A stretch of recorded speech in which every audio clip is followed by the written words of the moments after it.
Burrow bested by a Buckeye. Don't doubt Dobbs. And it was finally elementary, dear Watson. All that and more, because it is time for Sunday Night Blitz. He's Frank Schwab. He's the good-looking one. I'm Jason Fitz. I'm the smart one. And together, we create Sunday Night Blitz. We are on one as we are going to get into every single game. And you know what, Frank? We're going to get into every game. And I love getting into every game over the course of the next hour. It's one of my favorite things to do.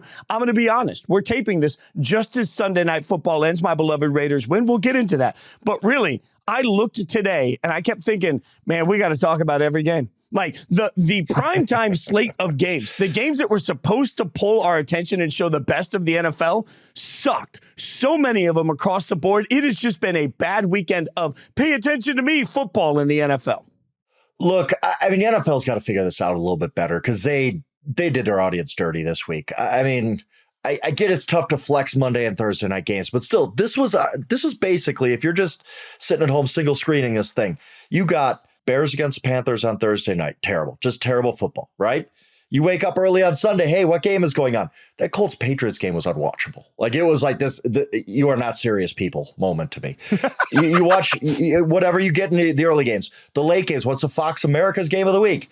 It is Cowboys-Giants. The Cowboys were a 17-point favorite. You can't move that. We can't get Lions-Chargers. And then, to top it off on Sunday night, we get the Jets-Raiders. We knew that game was going to stink. No offense to your team there, Fitz, but the Jets can't move the ball. The Raiders were starting a rookie. They've already fired their coach. This is not good teams. Tomorrow night, we get Bills-Broncos. Maybe that'll be a great game. I don't think so. It's just, the NFL has to figure out, why didn't they flex out the Sunday night game? Why didn't they change Cowboys Giants? They don't usually do this Major League Baseball thing of, well, it's the New York market. Who cares if it's bad? This is what we're doing.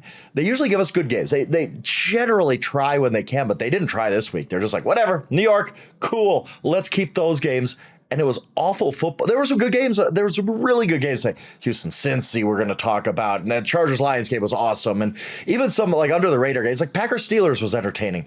The games they gave us in these standalone windows were awful. They just have to do better for the fans in this. The funny thing is, the very thing that makes the NFL great is what made this weekend awful. Hear me out. My thought here is that the schedule is so difficult to make because every year we don't know what teams are going to suddenly show up and be great and which teams are going to suck, right? That's what makes watching it beautiful. You get this late into the season, and now matchups that everybody thought would look a certain way don't look anything like that, right? So that's part of why we end up to this point. But to your point, that's why flex scheduling exists. There had to be a better solution. Like, I realize a lot of people listening right now are diehard, so they have Sunday Ticket or they have the Red Zone channel and all of these different things. But if you are just the regular NFL fan that woke up today and you're like, hey, let's see what my local CBS, Fox, and NBC games are going to be, it was trash. Like, it was just bad. It was bad football, and it was known to be bad football. So, that being said, there were some chef's kiss games along the way. There were. It was actually a pretty good start. Like, we've complained. I've complained. I'll put it on me. I've complained a lot about this season, and look, there were some bad games. We know that. There's some really good games, too. We're going to talk about them. I'm excited for it. Yeah, well, I mean, and there were times, even today in the early game, where I thought, well, this all sucks. I'm going to go get sushi. And before you know it, you get to the point like that's this NFL season. Never turn off a game because a 17-point lead is not a safe lead in the modern NFL. And we saw that throughout the course of the day. Let's look at what was maybe the most fun game for me, but also to watch, I think, as a fan, but also one of those results that makes you step back and say, Houston gets a 30-27 win over the Bengals. And for me, this isn't about Cincinnati's going to be just fine. The fact that defense for Cincinnati gave up that many points to Houston, the fact that C.J. Stroud against a well-coordinated defense, Lou Anarumo deserves a lot of credit for the work he does there, looked that ahead throughout it just felt like as he dropped back, he knew what they were going to run, where they were going to run it. He took some violent hits that I thought would knock most human beings out of a football game, continually played like Houston. I walked away from this game thinking Houston is a legitimate playoff contender. And I cannot believe I'm saying that right now. I mean, what did I say a week ago, right? I was like, we are one big game away from C.J. Stroud getting in the MVP conversation. I wrote about it midweek. What happens? He throws for 356. He leads that team to a win over a really, really hot Bengals team we both thought were coming on strong. What happens? Now everybody's on that. Like it's new to them. CJ Stroud for MVP. Yeah, I've been talking about that the past few days. I don't get a lot right, Fitz, but I got this one right. CJ Stroud is an MVP candidate right now. Like who's playing better? Like Jalen Hurts, I guess. If we just assume that the award's going to a quarterback, because as we talked about Thursday, as much as I want MVP to go to a non-quarterback, we know it's not. It's a quarterback award. What quarterback's playing better? I mean, and even the one awful mistake, really, truly, honestly, the first huge bad rookie mistake of this kid's career, CJ Stroud just throws, I don't even know why they're having him throw the ball. That's a different story for another day. It should have been run. You're up 10 points. He throws a terrible interception to Bengals. They turn that into a touchdown. They end up getting a field goal to tie the game. And what happens? CJ Stroud just brushes that off, brings his team all the way downfield for the game-winning field goal. They win 30-27, and I'm just going like that was an MVP moment to me. That's a rookie doing that. The second straight week where he leads a final minute drive to win a game. He's just unlike any rookie we've ever seen. Really, I mean, we're to that point where we can say that pretty definitively. And I mean, you look around and people like to retrofit some things like, oh, the Texans situation isn't that bad. His leading receiver today was Noah Brown, who, nothing against Noah Brown. I think we're seeing a lot of his talent the last couple weeks. He's never done this in his career before. I mean, Tank Dell's a rookie. Devin Singletary's kind of just a guy the Buffalo Bills shoot aside. And he actually had a huge game today, helped him out in the run game. This is not a great situation for the Texans. This was supposed to be one of the worst teams of football. They're now 5-4, like you said, playoff contender. I think CJ Stroud deserves a lot of credit for that. To me, he is the story of the NFL season right now. They're 5-4. But they passed the eye test at 5-4. Like they this do. is I don't know how that, this is happening, Fitz. Yeah, like they're legit. Like they're a scrappy football team, man. They don't shoot themselves in the foot. They play the best way I can say it on both sides of the ball. I feel like they play efficient football. Like they don't give up chunk plays where it's a mistake. They don't take bad angles defensively, things like that. Offensively, CJ Stroud just doesn't make mistakes. He throws it to the right guy all the time. And except I keep watching them, except for the one play. That was awful. It was awful. But hey, I thought that was a big moment because he had to bounce back from that, right? And had to bounce back from that quickly to drive them down the field. And what really hit me was looking at his emotion. Like, I think one thing people knocked is that, CJ Stroud is kind of like Bryce Young. He's not necessarily a fiery guy sometimes.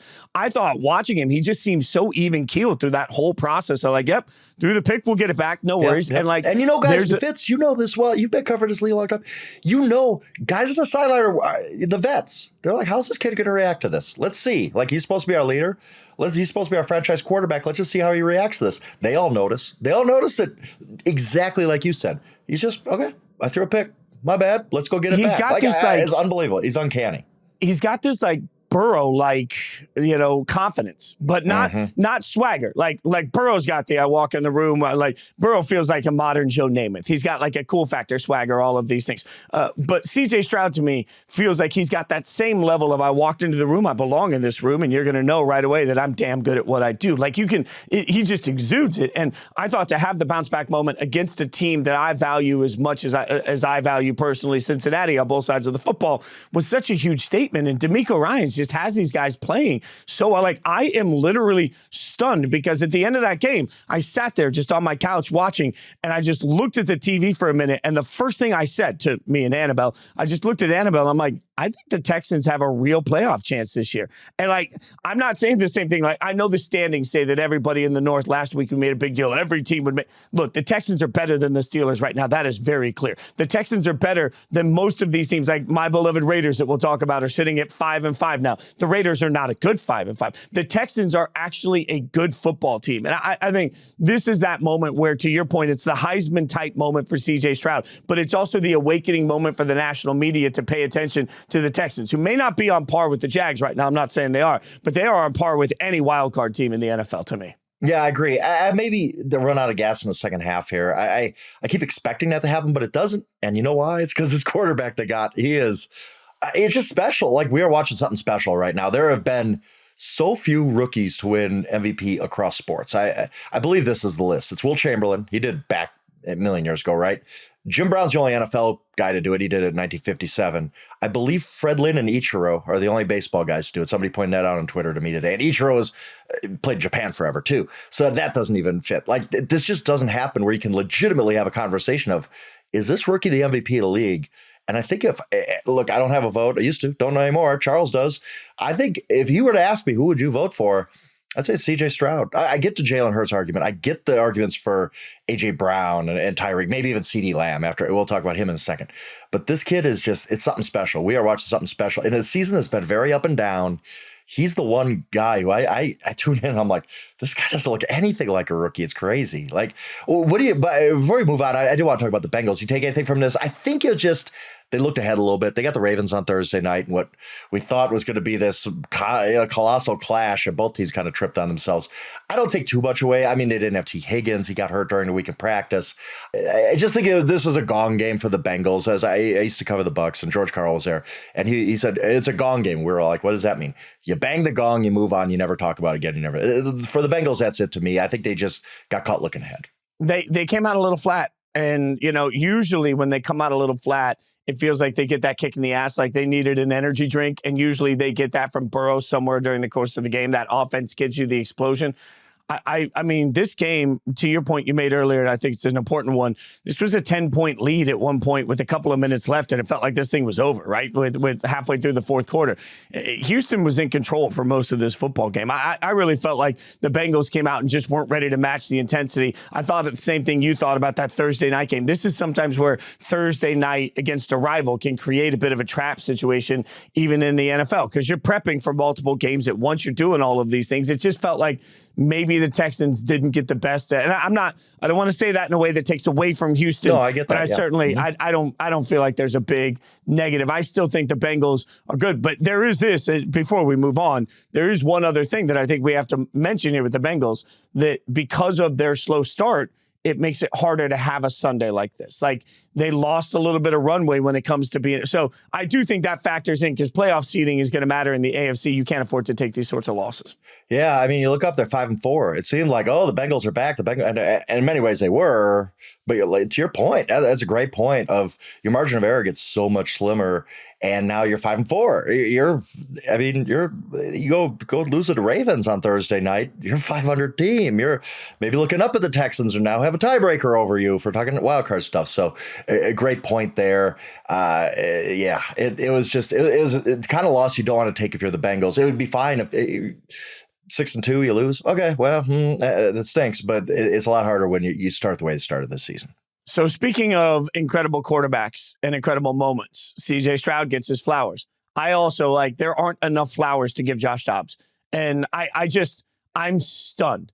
I am stunned because, as the broadcast pointed out, I think 3,722 times during the game, this New Orleans defense, not a lot of people pay attention to the Saints defense, I don't think. This Saints defense against the pass has been very good for 2 straight years. They don't give up 250 yards passing to anybody. Josh Dobbs came out and was absolutely great in this football game. Yeah, I thought Dobbs' ability to run with it when he needed to, the big touchdown that everybody's seen a million times, throw the ball with precision to guys he still barely knows. Like, Josh Dobbs is, I mean, right now, if I'm Minnesota, I'm looking around saying, guys, I know we traded for him, but did we get a guy? Do we have a guy that's going to be here for him? Because 23 and 34, 268, 1 touchdown, no picks. You look at what's happening right now for the Vikings. They've won 5 straight games. Dobbs gets the game ball. There's a magic to what's happening right now for Minnesota and for Josh personally that just is watching it is better than a Disney sports movie.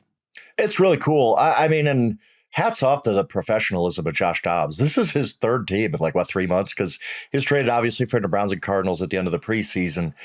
He's given no time to prepare. It's impossible to describe what it's like to be like, hey, here's your playbook. You're gonna be starting in a week. Have fun. And he is really just gotten it all. And to your point, they don't really know what the future holds a quarterback. Kirk Cousins is gonna be a free agent. They don't know if he's gonna come back.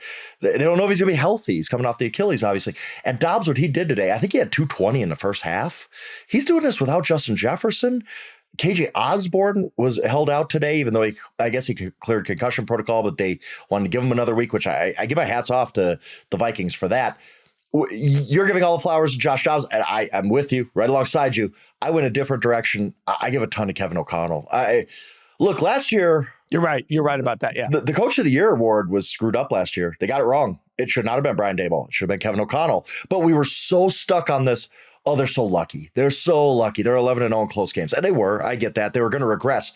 But we didn't take into account enough that in close games like that, having a really, really good head coach matters. And to this point, Kevin O'Connell, like they lost Justin Jefferson, what everybody say. Oh, you got to trade Kirk Cousins. You're 1-4. You got to trade him.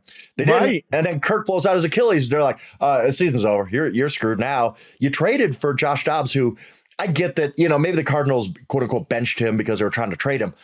But it wasn't shocking. It wasn't like, oh my God, they benched Josh Dobbs. No, he, at that point, on the worst team of football, was practically benched. Whether it was cosmetic or whatever, I don't care.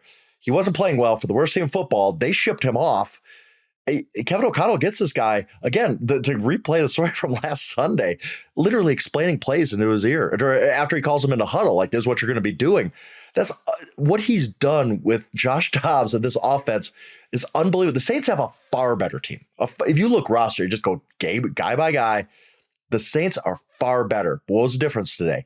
It was coaching. It was Kevin O'Connell. I think he's the coach of the year, and I think he's going to run away with it, especially the Vikings make the playoffs. And it's not even an argument anymore.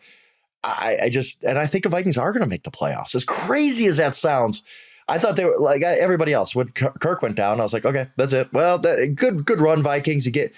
They've won 5 in a row, and they're going to get Justin Jefferson back, I think, next week. Hats off to everybody with the Vikings for this. Look at their next 3 games. They got Denver, Chicago, Vegas in their next 3 games. Like, they get absolutely go on a run.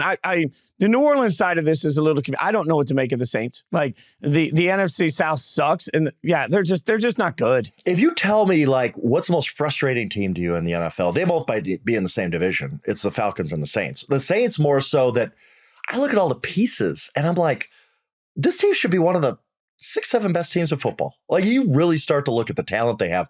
Olave, Kamara. I don't think Derek Carr's that bad. He got hurt today, obviously. Jameis came in. They were getting blown out before that. Jameis actually almost saved the game for them. But you look at the defensive side, Cameron Jordan. They got, Marshawn Lattimore. All these guys. They have really good talent on that team. And it is not working for them. I put this on the feet of Dennis Allen. This team needs to be better. If you're asking me who's the most frustrating team this season, my answer is the Saints, because they need to be better than this. Yeah, especially as bad as that division. I think Saints fans are going to look back on this year for a long time and say that this was a year lost, frankly. And I do put a lot of that at Dennis Allen's feet. All right, so the other big, and I mean big outcome of the day, and this, is a good example of my sushi game. Like, here I am sitting there, I'm watching the Ravens take on the Browns, and I'm thinking about, okay, there's supposed to be 2 great defenses, and it looked like 1 great defense early on because, my God, the Ravens wasted no time popping out to a big lead. It looked like this was going to be one of those games where, yet again, I'm sitting there thinking, man, the Ravens are going to make a menu of times that they've kicked the snot out of a good football team. Like, this is an abject disaster for Cleveland. Then you blink, like in the time it takes me to go make a sandwich and figure out if I'm going to order some sashimi, all of a sudden, Cleveland is right back in this game. They end up getting a 33-31 win. I got to give a ton of credit, because while I have been low on Deshaun Watson all year, I'm still looking around at Kevin Stefanski and this Browns team and thinking, my God, like, for all the times that I've spent personally saying, well, I'm not sure I believe in this, that, the other thing with Cleveland, their defense continues to play absolutely incredibly well, but especially at big moments. They continue to be disruptive. They continue to know how to clamp down as games adjust. They adjust really well. And then, my God, offensively, like, this was one of those moments where you look at it and say, yeah, like, when you put it together, they're a tough team to beat. Cleveland is sneaky. Like, we're not talking enough about the Browns, and I think they showed that today with the big win over the Ravens. Yeah, I mean, it's one of those games, too, where you just kind of mentally tune out. You're like, okay, it's 17-3. Ravens are going to win this. That's fine. And every time I looked up, I was like, oh, well, the Browns are making it. And then the Ravens will score. You're like, oh, they're back down 14. No big deal. It turned on that pick 6. Kind of a weird carom. Greg Newsome picks it off, takes it to the house, and then you're like, ooh, we got a game now. They missed the extra point. I was still like, all right, the Browns screwed this up. Browns go to Browns. Ravens are going to escape, and then the defense just gets a stop. Deshaun drives them downfield. I'll give Deshaun credit for, again, like almost we talked about Stroud a little bit, handling adversity. I believe he was 6 of 20 in the first half, and he looked terrible, like just awful. Like we were getting ready with all the jokes about Deshaun Watson, and he stinks, and that contract, and is this the worst, blah, blah, blah. And he played really, really well in the second half against a great Ravens pass defense, brings them back. When they needed a drive at the end, he delivered for them. All in all, just a heck of a win for the Browns here. I mean, this is a really, really good division, and they're right in the mix for it. Why not them, right? Like, who would you pick? Who would you pick right now in the AFC North? Why not the Browns? They seem to be getting better, right? Like, especially Watson getting a little healthier. I thought the answer to that was going to be Baltimore. This morning, I just said clearly Baltimore. Like I kept saying, we're not paying enough attention. There were two things that really stood out to me in this game. One, there's going to be a question I think Baltimore's offense is going to have to answer. And Cleveland sort of exposes today. If you can shut down, and I mean shut down, the ability for Baltimore to run the football, can their receivers separate enough to actually be who they need to be in this offense? I think the answer to that today was clearly no. I mean, Gus Edwards goes 11 carries for 24 yards. Lamar, 8 carries for 41 yards, right? Like, it's just like Keaton Mitchell had one nice rush. The rest of it was just not there. They could not run the football. Now you go to the other side of it. One thing that I thought was really key for Deshaun Watson, especially in the second half, he was moving the ball around a lot. Like, to me, what was really impressive wasn't just that in the second half he was passing more efficiently. It's at the final box score here. You got Amari with 6 catches. You got Njoku with 6 catches. You got Elijah Moore with 5 catches. Like, the fact that it felt like Deshaun wasn't locked in on any one thing really made them tough to cover. It felt like they were stretching Baltimore in ways Baltimore didn't expect, because Deshaun was doing a really nice job of working the entire field, no matter who it was, for any matchup he had. I think those were two huge keys in why this game turned out this way. Yeah, I agree. And let's not forget, Deshaun Watson had a pretty nasty ankle injury right at the end of the first half. He went in early, then in the locker room, and you're like, is he gonna be there for the second half? And yeah, the answer was yes. And he played really well through injury. I agree with you. Spreading the ball around.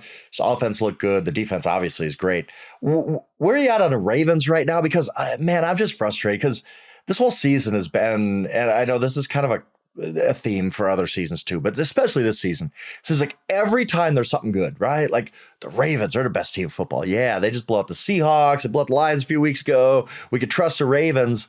They go and lose this game. And I get all 3 of their losses were kind of weird. Like the overtime loss against the Colts, they lose the last minute against the Steelers. This loss was a little weird last second, obviously. But on the other hand, great teams find a way to win those games. They don't blow them. And the Ravens have blown 3 of them. We're not even to Thanksgiving yet. So I think the Ravens are really good, but this kind of shakes my confidence in them a little bit.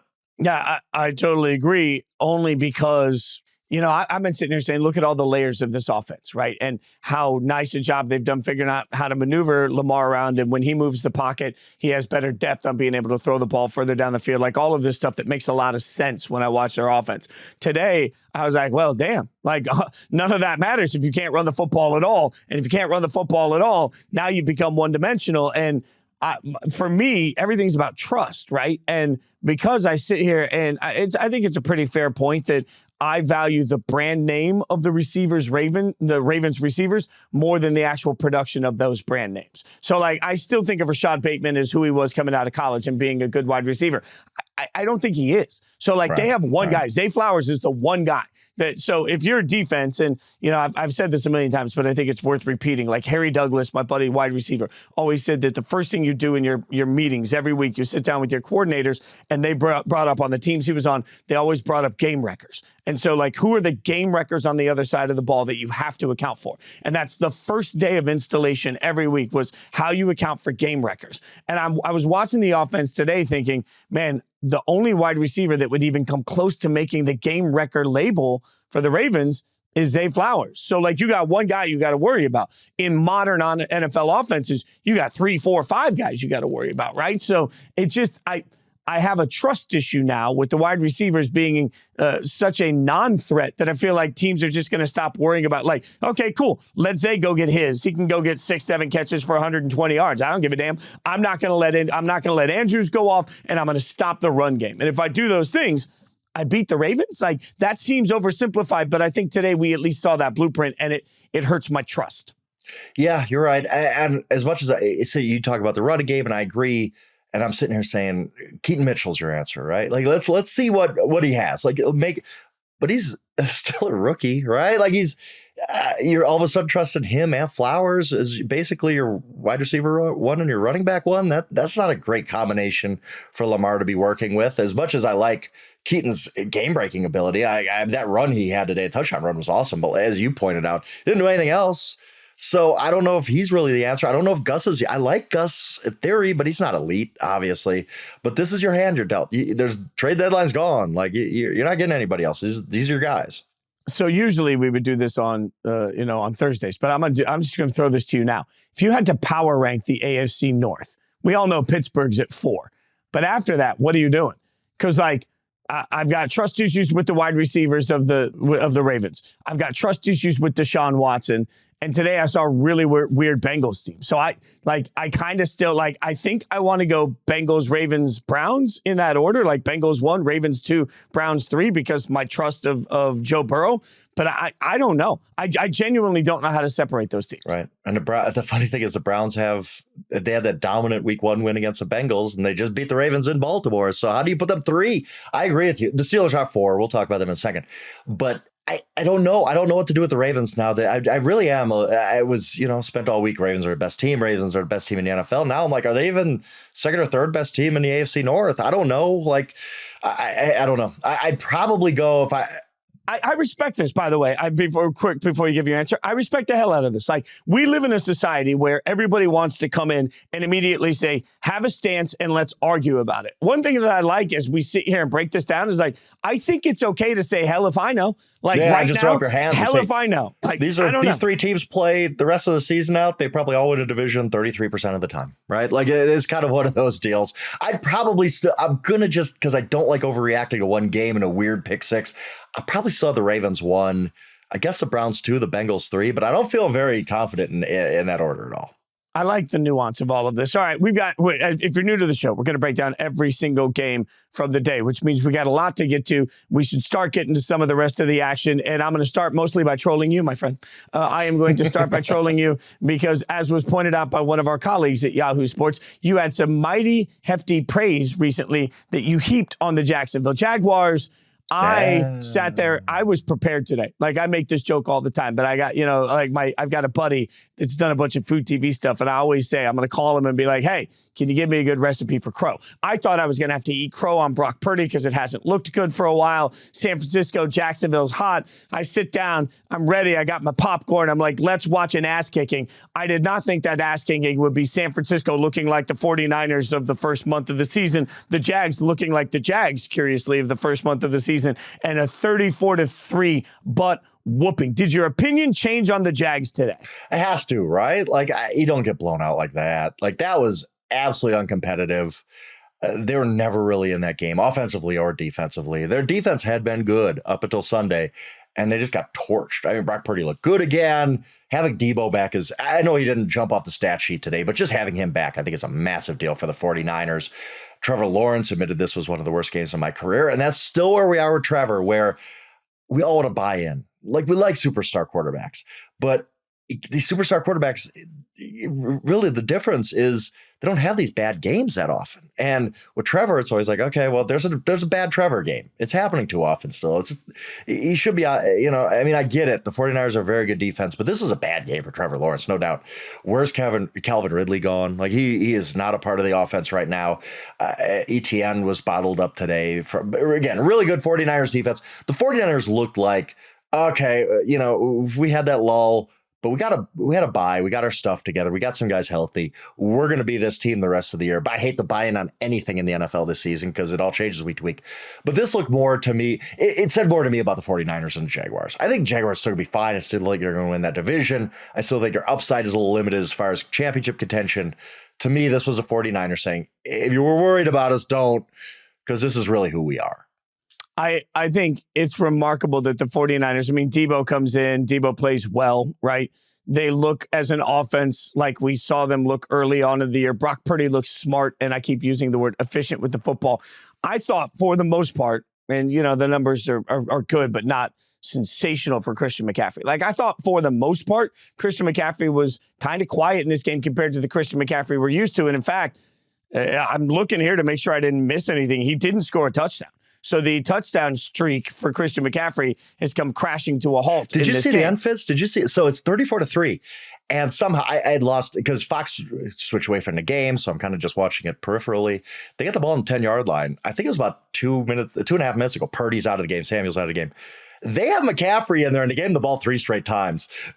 Kyle was like, I'm trying to get you this record, dude. They handed it to him on first down, threw to him on second down. I think I handed it to him on third down. He got stuffed because he told Jacksonville, they know what's coming. Like, come on, man. Like, we know what's and so he tried. What do you think of that? I had the TV on, but I had it muted. I didn't even, in my head, that wasn't, until you just told me that, in my head, that wasn't even McCaffrey on the field because they had the backups in and I had it on the side TV. Oh, they were trying to get CMC that TD of the record. I don't mind it at all because I don't think there's such thing as running up the score in the NFL. I've talked about this. You sign up for 60 minutes, you're a pro. Whatever you want to do with your time is fine. You're up 47-3 and you want to run a flea flicker? Cool, go for it. There's no such thing as running it up in the NFL. I don't believe in it. So the 49ers being like, we're going to try to get Christian in the end zone to break Lenny Moore's record. I was totally fine with it. I thought it was a little irresponsible because he can get hurt that way, but I thought it was kind of a cool thing for Kyle to be like, hey, I got my players back and I want to get them this record. It didn't work, but I still thought it was a very interesting sequence there.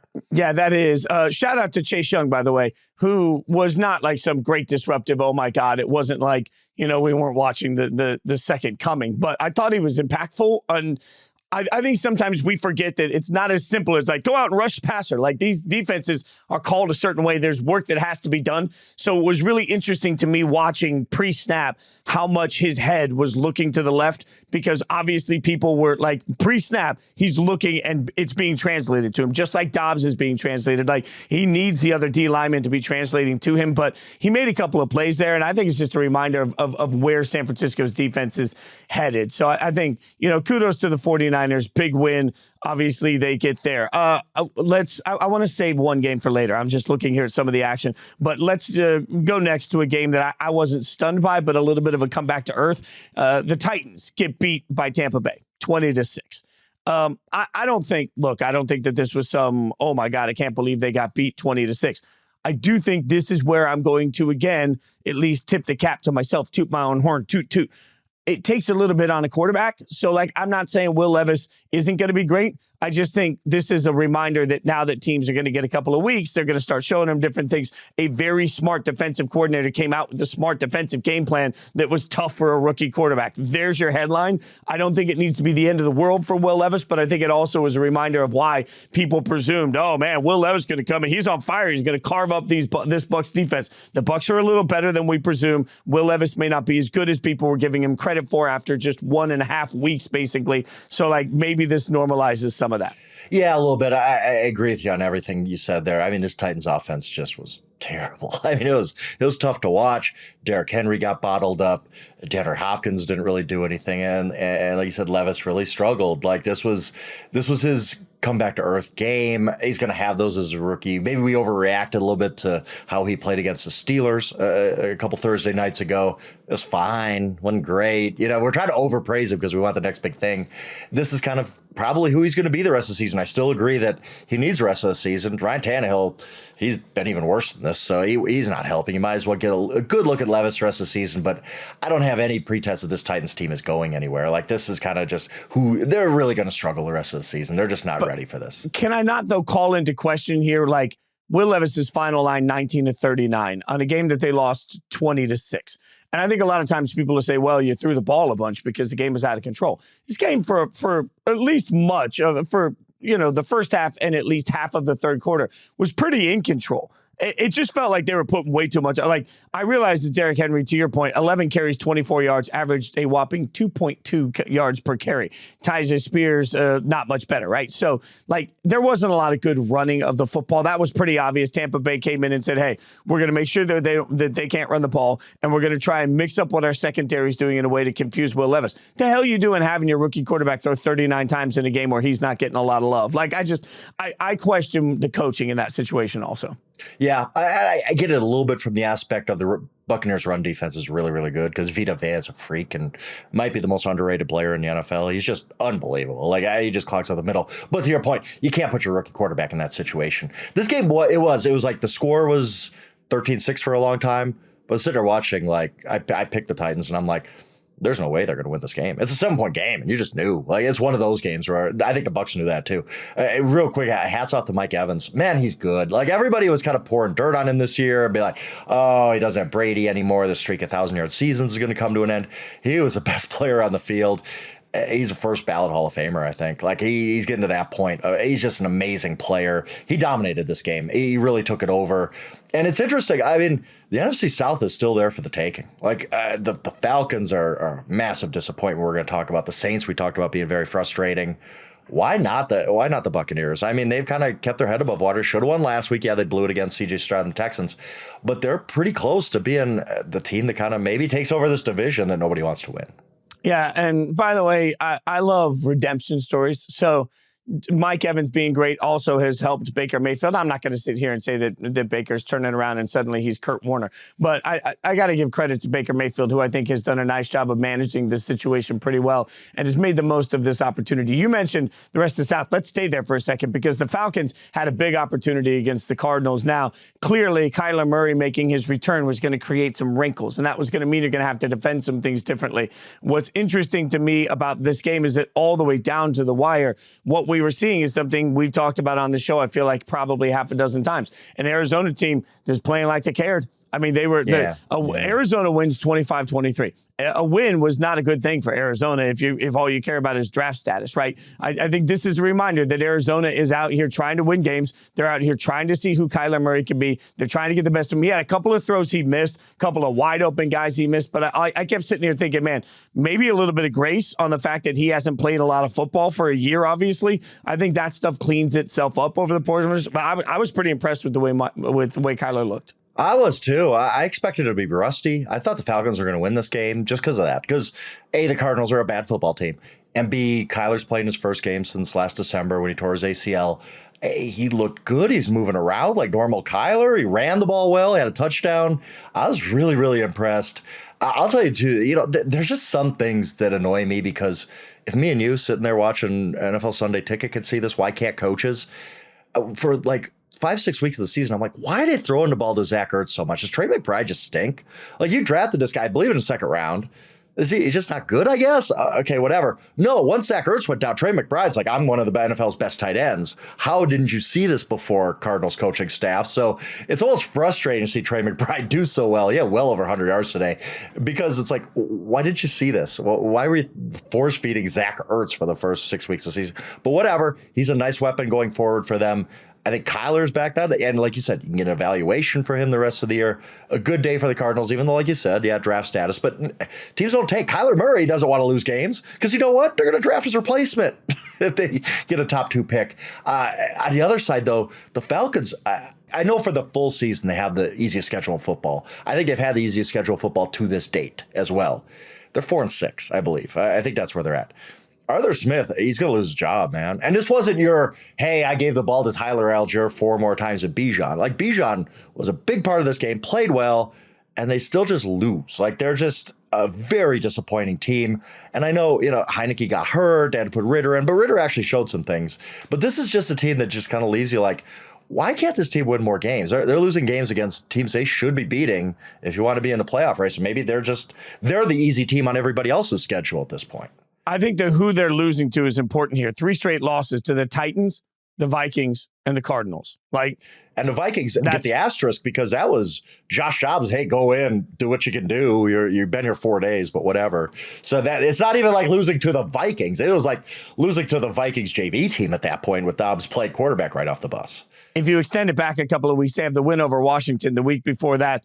The win over the Bucs the week before that. They lost to Washington, also not particularly a good team. So when you look at who they're and now they have the Saints coming up, the Jets coming up. So the next few games, Saints, Jets, Buccaneers, Panthers, Colts, right? So you can tell me that that's easy all day long, but I'm telling you right now, you referenced it. Saints fans are like, oh, well, that's cool. At least we got an easy game coming. Yeah, the Colts are like, well, we can beat the Falcons in a few weeks. This is the team that has become the easy game on everybody's schedule, and they should be 6-7 wins by now, leading the NFC South based on the schedule. They just can't do it. And the quarterback play has been abysmal. So I think terrible. Like it is rare that I call for an in-season firing of a coach or a firing in general. I think that it disrupts a lot of lives, and we forget that sometimes. So the human in me feels icky when I do it, especially in season. I often say, like, what's the big advantage? Right now, if I'm Arthur Blank, the owner of the Falcons, I'm looking around saying, man, right now, this division stinks. And this division is there for the taking. And I don't know if I have the person there that can make that happen. Like, I rarely say this, but I think if I was the owner of the Falcons, I'd be looking today at a coaching change simply to see if I can ignite my team somehow, some way when there's actually something to play for. And you have too much talent at skill position areas to be as bad as they're playing right now. And I mean, look at your Raiders. It totally turned things around. Look at last year's Panthers. After they fired Matt Rule, they went on a run with Steve Wilkes. Like, it can happen. You can give your team a spark that way. I don't necessarily disagree with you. This is a very, very disappointing Falcons team. Also disappointing, the Giants. We know they suck. That's not some great revelation, but they lose 49-17. Right now, if the draft were today, the Giants have the number 2 overall pick. It's not that they stink. It's that they stink in ways the Cardinals don't. They stink to me in the, let's say, competitiveness throughout the course of a game. They stink to me in their ability to at least go out and look like they care. Like, I never want to say a bunch of guys don't care, but man, you watch the Giants. Where's the fire in the belly? Where's the let's go out and play? Where's the I'm going to put the best tape I can so I can keep working in this league? Like, none of that. It's just the Giants feel like from the minute the game starts, they're like, all right, come on. Like, they feel like the fat kid in dodgeball. I know you're going to hit me, so just hit me. I'll take it. Like, there is no life to this Giants team right now. Zero. It is. I mean, a few stats for you. The Cowboys outgained them 640-172. And at one point, going into the last drive, the Cowboys had outgained them by more than 500 yards. The Giants put together some meaningless scoring drive at the end to pad their stat. Like, as crazy as that sounds, when you got outgained 640-172, they literally padded their stats on the last drive, or it was going to be the most a team has been outgained since 1962. The Packers did it by 572 or something like that. Instead, it ends up being the most one team has outgained another in 44 years. I believe I read that right. Before the last drive, Tommy DeVito had 44 yards passing, I think. There was a point late in the game when they said in the broadcast that the Cowboys had more points, 28, than the Giants had yards. And that was in the second half. It was 28-27. It was unbelievable. Like, everything about this is bad. And what's troubling to me with this Giants team, what I keep looking at, because I think this matters more. They're going to lose every game the rest of the season. Maybe they find one win somehow. I don't even know against who, but they're probably on their way to 3-14, 2-15, that kind of season. To me, it's what is happening behind the scenes? What's happening in the locker room? What's happening on the sideline? Last week, it was Xavier McKinney coming out and basically saying, hey, man, we're trying to give the coaches suggestions and they're not listening to us. Wink Martindale was like, that's ridiculous. That's never happened. That hurt me. He said, whatever. It's happening. That's not good. And today it was Darius Slayton with his teammates on the sideline. The coaches are like, there's just this big argument on the sideline. There's almost like a brawl breaks out. It looks like at some point they were going to fight. And like, this team, Brian Daboll's losing his team really quickly. It's not a team like, I've always referenced Dan Campbell's first team that started, I believe, 0-11-1. Their last 5 games, they were playing hard. You could tell they were all on the same page. They were trying. They weren't very good, but they were trying. This Giants team is just falling apart quickly. I think that reflects on the coach. And that's what I'm watching the rest of the season to say, is this just going to become just chaos the rest of the year? I mean, it's hard in that market where all the eyes are on you, but none of the signs are good for the Giants right now. A buddy of mine that covered the league for 30 plus years told me years ago that the moment you know a team is done is when everybody starts looking out for themselves and what they say to the media and starts throwing other people under the bus. So the minute the coaches start calling out players or players start calling out coaches, you really know. But the other thing that he told me that I never forget about that is once that's happened, it's almost impossible to rebuild that fabric. Somebody's got to go, whether it's the coaches or whether it's a rebuild of the locker room. People that have seen that remember that. So you have to actually rip the whole thing down to the studs. And I say that because, frankly, I think the Giants are going to be in a situation where they have difficult decisions to make after this season. You can blame Daniel Jones' injury all day long for where they are if you want to, but we've seen other teams, Kirk Cousins, Josh Dobbs, we've seen other teams go out and address the quarterback situation and still be competitive. Zach Wilson sucks, but the Jets have still at least tried to be competitive, right? Like Josh Dobbs is out there and at least they're competitive. Hell, even the Falcons lose a competitive game with Taylor Heineke as their quarterback. So like losing your quarterback isn't a reason for your team to be an absolute disaster. So like at some point, you have to watch and say, okay, I understand what the problem is. And right now the problem is everything for the Giants. Yeah. So I mean, you could look, me and you could look, everybody who listening to this podcast could look, and we know the eye test of that team's trying hard and that team's not trying hard. You could tell. Like, I'm not saying in every single case, but I could tell with the Giants right now, they're not a team that wants to be there. Like you talk, Daniel Jones got hurt. You're screwed at quarterback. You also gave up 640 yards. I get that has something to do with the quarterback because your offense can't sustain drives or anything, but it's still a pathetic performance. I mean, what are we even doing here? Like, this is not NFL football that the Giants are playing right now. And to your point, this is just, I don't take, and by the way, I don't take anything from the Cowboys performance really, other than CeeDee Lamb is on a heater like we can't believe. And he came out and called himself the best receiver in the NFL, and I love that. But it's like, okay, the Cowboys looked awesome and outgained them by almost 500 yards and all this, but whatever. They were playing a JV team that's quit. Like, I don't even know the make of it for the Cowboys. Good to take care of business, I guess. Yeah. I mean, that's about all we can take for it from the Cowboys. Let's wait and see until they play a good team to figure out what it means for them moving forward. Not much to say about Sunday night, even though I sit here wearing a Raiders shirt. The Raiders get a big win. Here's the one thing I would say. Aiden O'Connell didn't look great against the Jets defense. I don't really know what to make of that. Zach Wilson didn't look great against the Raiders defense. That's a much different situation. Like the Raiders defense is not what the Jets defense is. So Zach Wilson finds a way, that it was just an ugly game. There's really nothing positive to say. Aaron Rodgers has set a return date. He's looking for mid-December. So maybe that's a reason for hope for everybody. Aaron. But no. You're not. I'm sorry. I need to see a 40-year-old man come back from an Achilles injury in 3 months before I believe it. Like everybody's just like, oh my God, Aaron said it, so he must be coming back in mid-December. Our guy Charles McDonald wrote about this. Like, stop it. Come on. He is not. If he does, I'll tip my cap. Good for him. But this ain't happening. Like everybody's like, oh, Aaron. Yeah, Aaron's also, let's be honest, kind of an attention.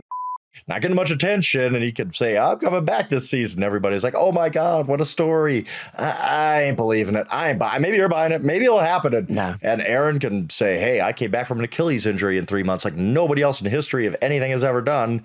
Cool. I don't believe it. And why would they want him to come back behind that offensive line too? Like he's going to get murdered. The only thing I could think, and I think Charles talked about this too, is if he's just like, my career's done at the end of the year. I'm not coming back. I don't want to play anymore. But if I come back and I tear my Achilles again, whatever, my career's done anyway. That's the only way I can see this even being somewhat viable. Like, why would the Jets want to do this? Why would Aaron want to do this? Unless he just knows 100%, I'm done at the end of the year. I don't want to come back and play in 2024. Okay, I guess then, if it's even medically really possible. But I don't. None of this makes sense to me. The Jets have gone 36 straight possessions without a touchdown.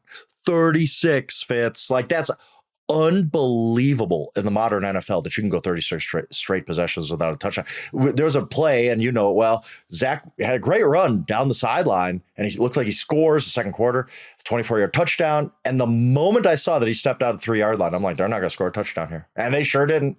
They moved backwards, kicked a field goal. It's hard to against watch one of the worst red zone defenses. Like that's my goodness. Again, that's against a terrible defense. So hard too. Like those Raiders guys. Again, I said the same thing last week about the Chargers guys.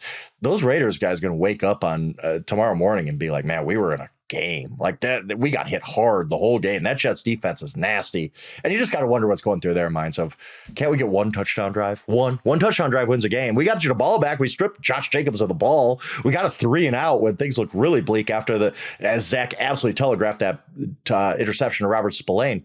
They couldn't get one touchdown drive out of that offense. Pathetic. Absolutely pathetic. It was, but I'll take the win. Also taking the win, the Seahawks. The Seahawks get a 29-26 win against Washington. This was a pretty impressive game to be. Geno had a big game statistically. We've talked a few times about the fact that the weapons are really nice. Tyler Lockett had some catches in this game that I just thought were beautiful. But I also got to give Washington a lot of credit because it felt like Washington was really in this thing throughout the course of, 29-26. That's not a hot take. But all the way to the end, there were several times where it felt like Seattle was right on the edge of being able to blow this thing open, and they just couldn't. Like, I was impressed with Washington's stick-to-itiveness in this, and I kept thinking not to troll Washington fans here, but what a difference it would have made to have either of your key pass rushers not traded away when Geno was getting time to throw the ball as he drove them down the field for the winning field goal. I'm just saying, like, maybe if the personnel department of Washington hadn't given up, the team might have had a different result today. Yeah, the only real take I have, good for Seattle to get the win, wasn't the most impressive, but I'll say this, Sam Howell continues to make progress every week. It's like, he's making plays. He's taking fewer sacks. He's coming along like you want a young quarterback to come along. I think that's very, very positive for Sam Howell, even in a loss. For him to come up with the game-tying touchdown pass with less than a minute to go, good for you, Sam. I think he's coming along really well, and I think Washington should be excited to see what's going to happen these last 7-8 weeks of the season. Yeah, I actually agree with a lot of that. And kudos to the Seahawks who continue to do everything they need to do to be a playoff caliber football team. Like, I don't think that's any hot take. Like, their defense looks good. They've got great weapons. When Geno plays well, you see how good it can be. And even when their defense isn't quite where it has been and they give up 26 points, you still win that game. That speaks to something there. That was some good quarterback play from Geno. We got nothing but absolute dog poop quarterback play in the game between the Packers and the Steelers. There's no nice way to say it, but like sitting there watching Jordan Love and Kenny Pickett, this is all I can think about. I want to take this game and I want to splice up all of the lowlights from the quarterbacks. And next year in April, when we're getting ready for some cool Yahoo Sports NFL draft special that I'm manifesting into the world, I want to play every one of these clips. And I just want to remind fans that are like, oh, you know what? We sucked this year, but it was worth it because we got Michael Penix Jr. Like, I'm not saying that any of these kids won't turn out to be the next Mahomes. Right. I just watched this thinking, this is a reminder that you got a much better chance of getting Jordan Love or Kenny Pickett than you do of getting Patrick Mahomes in the draft. It's just like, and now, yes, the Steelers get a win, but you can't tell me anybody felt good watching that football game. No, and when I've talked about, quarterback play being so down, and that's why the league isn't in very good shape this year. This kind of sums it up, right? Like, Jordan Love was a first-round pick. He had 3 years to sit and learn. He's just not there. Like, he throws pretty bad at, not the last interception. That was kind of a desperation throw to the end zone, but the second to last one in coverage, gets tipped. Catch, like, what are you doing, Jordan? Don't do that. And Pickett, first-round pick. He looks like just a guy. Like, I don't know. And I hate giving up on guys early. That's why I haven't done it with Bryce Young yet, even though he's struggling bad. Because whatever. Look, Tua's third year came alive. Like, Geno took 10 years on the bench to come alive. Sometimes it happens like that. But I agree with you. Coming out of this game, it was one of those like, oh, this game is really a slog, even though it was competitive as far as score goes. But you come out of this thing, yeah. But neither of these teams has a quarterback. And that's true for a lot of teams in the league. And that's the problem. At least Pittsburgh was able to run the ball really well. This is what the Steelers believed they had with their backfield. Like, Jaylen Warren goes 15 carries for 101 yards. He's Najee a good player, goes 16 man. He's for a really good player. Like, when you look at their run totals for the game, 36 rushes for 205 yards. Like that, the Steelers are like, hey, we'll win ugly. We'll just run the hell out of the ball the entire time. And I got no problem with that. Like, know your strengths and weaknesses. I didn't know this until our colleague, Scott Pianowski, texted me about it. The Steelers have been outgained in every single game this season. I was like, that can't be true. I had to look it up. I didn't trust him. I trust him on everything else, but I'm like, that stat is so crazy. I don't believe it. I looked it up. I was like, oh my goodness, this team is 6-3, getting outgained every single week. I hate that, we talked about Kevin O'Connell, coach of the year, and how, we kind of overlooked him because of regression and all that. Maybe Mike Tomlin's the same. I love Mike Tomlin, but eventually this is coming back to bite you. If you're getting outgained in every single game, you can't keep pulling out these wins. Somehow the Steelers are 6-3 though, so good for them. But they can't keep playing like this and still winning. Like, they're going to have to get better if they want to stay in the playoff race. Yeah, and this is what I'm going to die on this hill this year. You can have a good record and not be a good football team. The Steelers are an example of that. It's cool. everybody wants to go to the playoffs. The Steelers don't look like a playoff team. They don't look like a good football team. There's just no nice way to say any of that. We got sort of the opposite in what was a beautiful game. An absolute delight. An absolute inject this in my veins between the Lions and the Chargers. And no, it's not because I hate defense. It was just, this was two teams that were firing on all cylinders. And it was two offenses that show you that when your timing is down as an offense, God, it can be fun to watch. And everything about this was just, I watched two great fighters in the ring just knocking the you-know-what out of each other. Great game, fun game. I mean, first of all, Lions, really impressive. What impresses me most about the Lions offense, really, really well coordinated by Ben Johnson there, who's going to obviously be a head coach next year. I'd be shocked if he's not, right? He's on that track.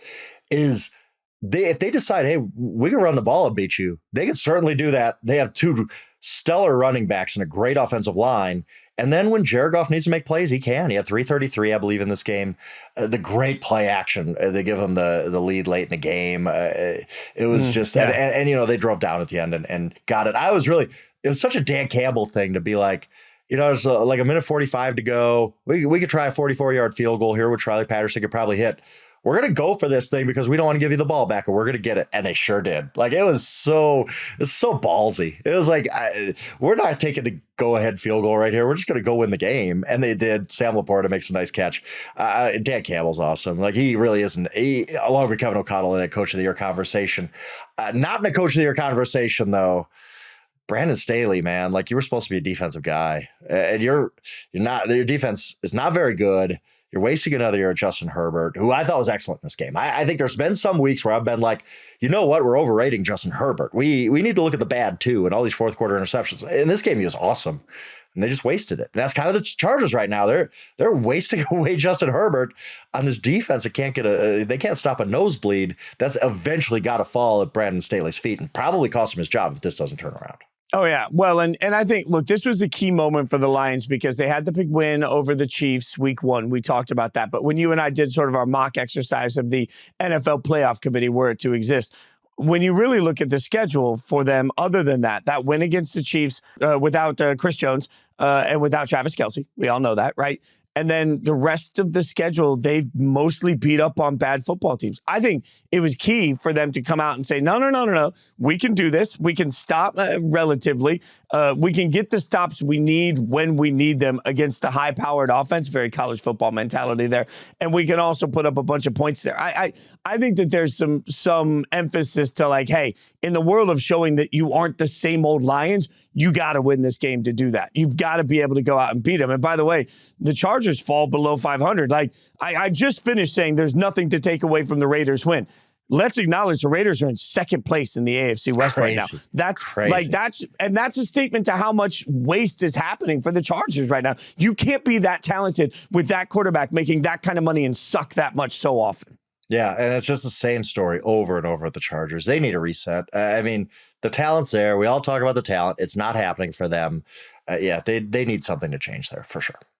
And lastly, and I have saved this game for last because it pissed me off so much to have to watch it this morning. I just want to have my breakfast. You know, I just want to sit back. I just want to eat some egg whites. Frank, you know, I'm taking care of myself. I'm a beacon of health. I want to eat some egg whites and veggies, maybe a protein bagel. And while I'm doing it and watching football, I want to enjoy the football I'm watching. Now, last week in Germany, they got at least 2 good teams. This week in Germany, I came in knowing it was going to be 2 bad teams. I was fine with that. I was even fine with watching bad football. But when we watch Mac Jones get benched, all I kept thinking was, no matter what you've accomplished in your career, no matter where you have been as a head coach, no matter how many wins you have, at some point, if you are flat out mishandling the quarterback position, you must be held accountable. You had to know that the minute you bench Mac Jones again for Bailey Zappi, you are now opening Pandora's box that will never let you play that quarterback again. Like never, ever. So now you've done that. And you've even got Zappi coming in afterwards talking about the play call on the fake. Oh my God, what was that? And he's like, I can't say what I want to say.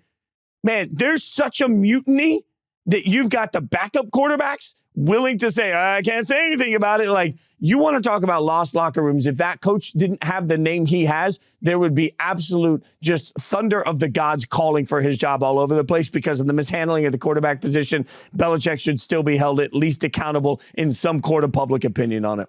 Yeah, I agree with that. I mean, just the quarterback himself, like Mac's not the guy, right? Like you're not going to come up with this on the spot. I'd be impressed if you do, but I couldn't off the top of my head come up with a scenario in which I could remember a quarterback being benched with less than 2 minutes left in less than a one-score game. Like, the game is on the line. We need one drive.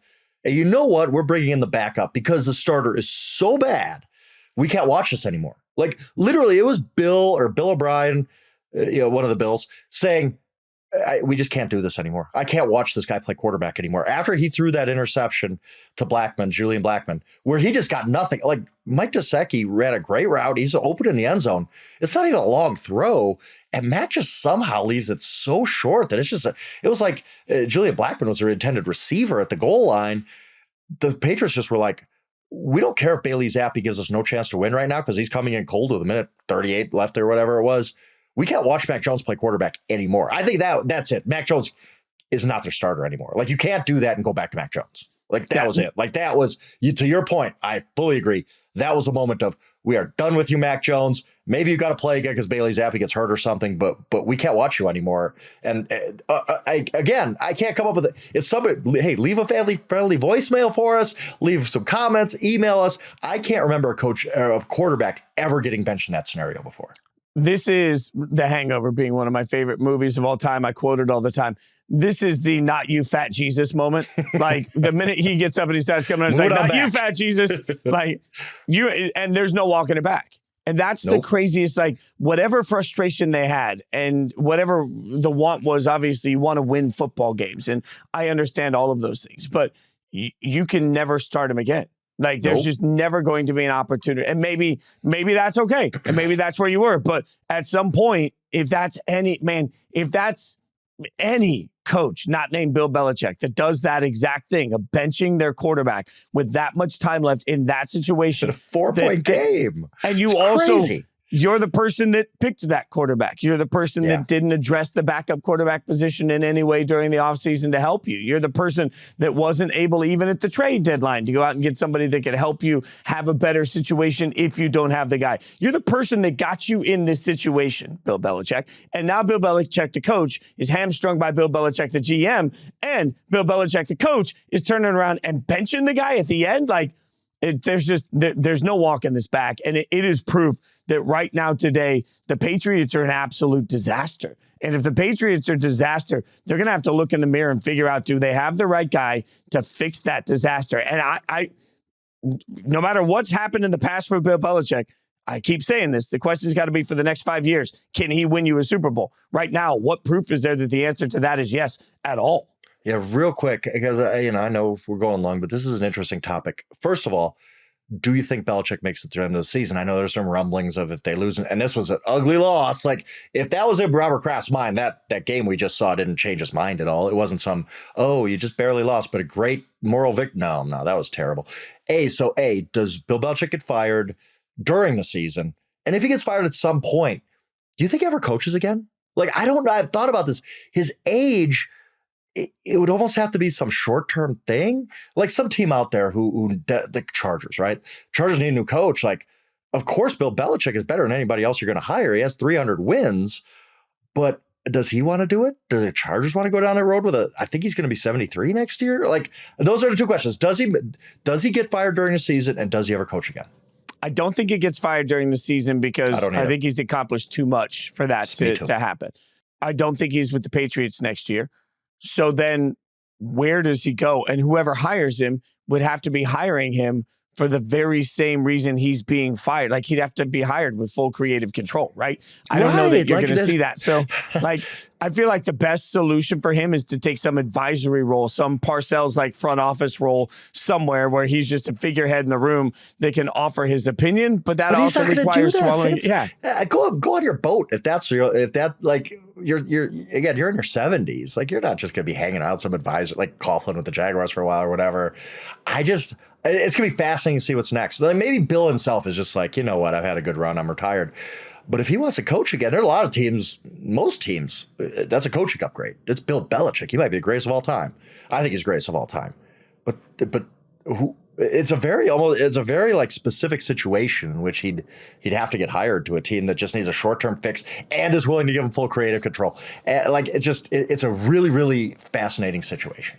And I'll say this again, greatest of all time, which I agree with, can't mean anything about right now if the Patriots want to fix what's wrong with their organization. I agree with you. And that's a weird spot to be in. All right, Charles McDonald's going to be back Tuesday with the exempt list. You don't want to miss that. I'm back on Wednesday with Charles Robinson and Jory Epstein for Inside Coverage. We always have a great time there. You can leave us a voicemail at speakpipe.com/zeroblitz. Speakpipe.com/zeroblitz. And of course, follow us on social media. Frank at Yahoo, Schwab, Stone, our producer extraordinaire doing God's work behind the glass, is at SJ Rochelle. That's Roshell, by the way, SJ Rochelle. Follow Stone. And I'm at Jason Fitz. And while you're out there, make sure you leave us a 5-star review, rate, subscribe, tell your friends, your family, your enemies. Tell everybody to hang out with us. We will see you next Sunday where the Raiders won't have just played. So I'll actually have a little bit more. I mean, maybe I'll have a little bit more voice by then. But we appreciate you guys hanging out with us. Thanks so much. We'll see you next week.